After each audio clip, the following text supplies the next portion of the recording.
Hello and welcome back to this video series on the AP Comparative Government course. Today we'll be discussing the relationships between citizens, society, and the state. This is the key concept within the introduction to the course. So let's start off with the citizen to society interaction, mostly seen in social cleavages. Now, social cleavages are an important part between citizen-state interactions. They are the factors that affect interactions in the political system and have a tremendous impact on policymaking. Now, these cleavages are divided into three different types: social class, ethnic, and regional. Now, social class cleavages are most evident in developing countries in the tensions between peasants and wealthy landowners. The most relevant example of this would be the conflicts within central China as well as the conflicts in northern Mali. The second type is the ethnic cleavages. Ethnic cleavages are extremely potent and occurs on all economic levels, from peasants to the wealthiest landowners. Now these cleavages are actually caused by language and cultural differences, and the effects are clearly exemplified in the Slavic wars and African wars in the latter half of the 20th century.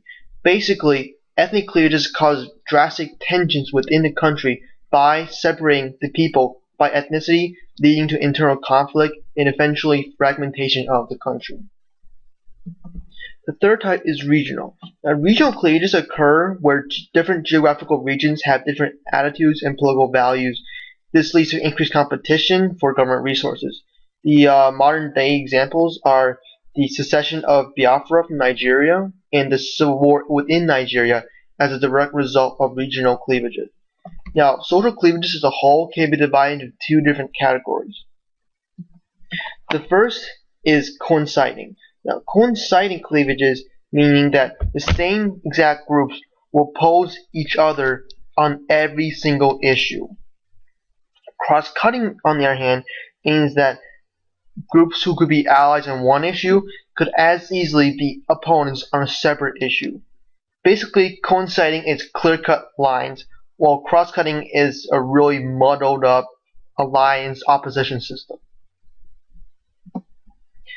Now, how do we evaluate citizen-state relationships?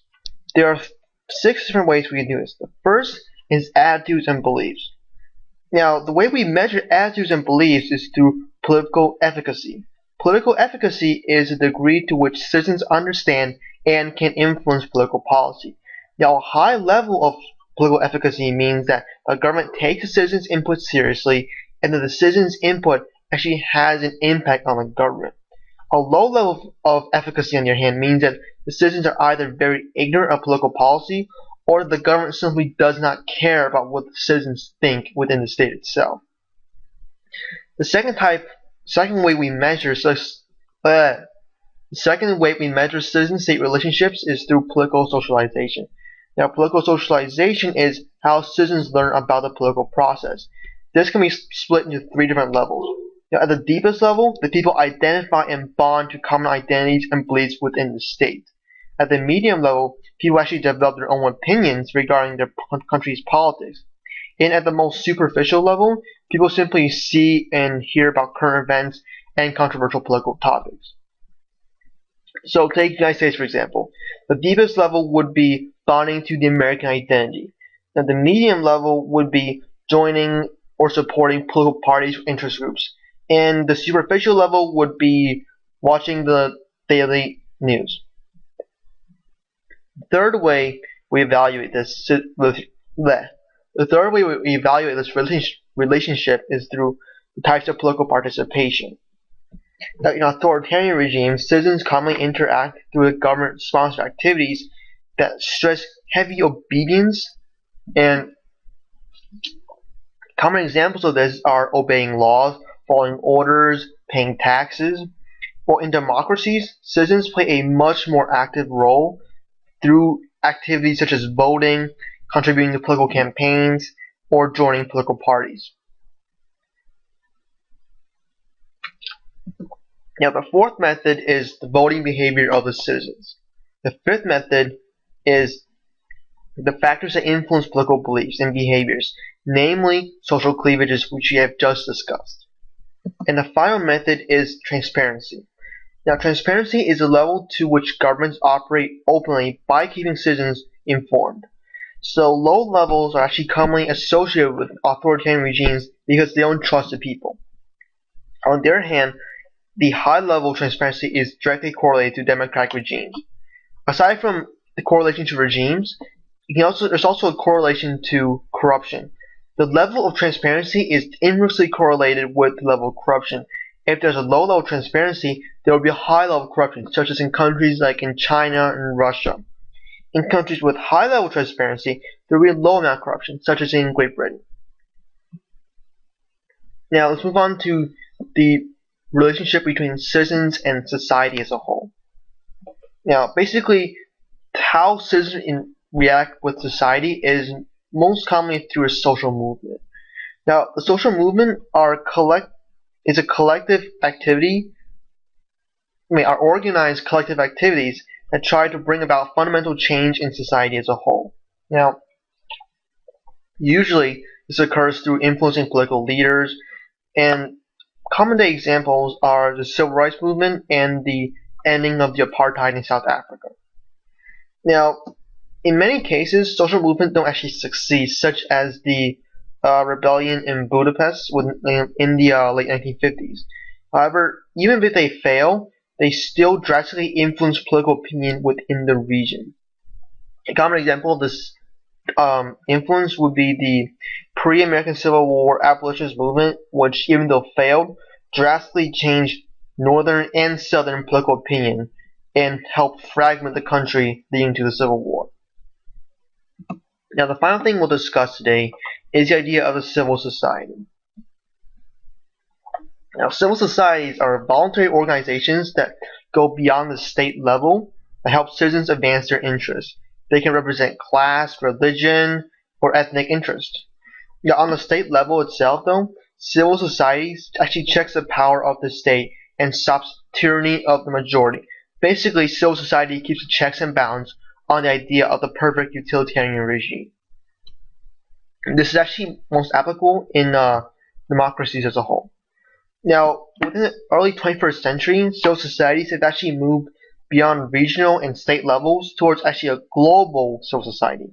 Now, the modern examples are advocacy groups such as Amnesty International, social networks, and then global media. The ultimate direction that a global civil society heads is global cosmopolitanism. Now, global cosmopolitanism is the belief that a universal political order will eventually form that bases its identity and values from around the world.